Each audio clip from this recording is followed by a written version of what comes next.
Հավատքի համար երբ որ ինձ 8 տարի բանտ նստեցրին, ես արդեն առողջապես, հոգեպես այնքան հույծված էի, հավատում եք, որ մեռնելս էի ուզում, որտեղ սաղ գիշեր պոշկաների ցավից նռում էի, օրը 20 րոպե արևերից էի տենում։ Դե գիտեք, բանտի խուցը, խոնավտեղ, առաջի հարկ։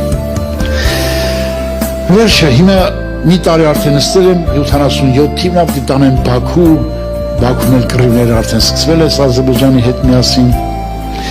Ծնողներս եկել են դիտեսակցան, այսպես շուշով խոսում են հեռախոսով։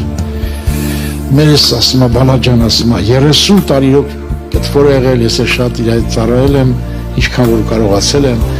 ասեց 30 տարի թրիք եմ կուլ տվել, քեզ ուսումի եմ տվել, մարդ դարձրել եմ, բայց դուրս է կմեռնես, տարան Բաքուն դեղ կմեռնես, աղաչում են քեզ, լացում են, սատանը միանից է հարցակվել մտքերիս վրա,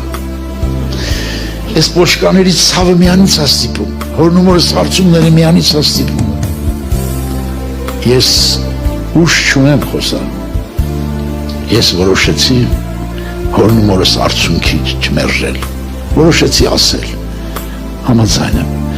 հենց պաղագին որոշեցի ասեմ, համաձայն եմ, ես սիրտս ոնց որ ճղվեր, և ես խոսքը խոսած ներսից ես, անիդյալա այն մարդը, որ մարդին կապավինի, և մարմին են բազուկ են ես սիրտը դիրոշ մի կխոտորել, ես խոսքս ես կրակի պես ներսից ես խոսած, ես ապշեցի, այդ ամբողջ մտքերը, սատանի մտքերի հարցակումը, բոլորս օդը ցնդեց, հորնումորս խոսքերը օդը ցնդեցին, և ես մի զորություն շարժեց մեջս,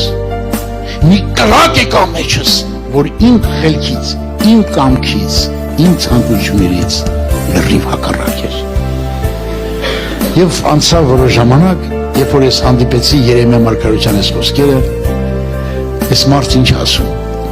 Վանզի Տիրոջ խոսքը ամեննախատին կանարգանք եղավ, եւ սիզանիկա չհիշեմ, մեյ մնալ անոր աննոր չխոսեմ։ Ես մարդի մեջ էլ եղել այդ վիճակը,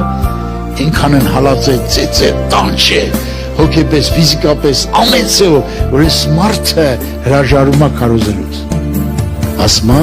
տեսեք ինչ ասում, ու ասի, զանիկա չհիշեմ, մեյ մնալ անոր անոր չխոսեմ, բայց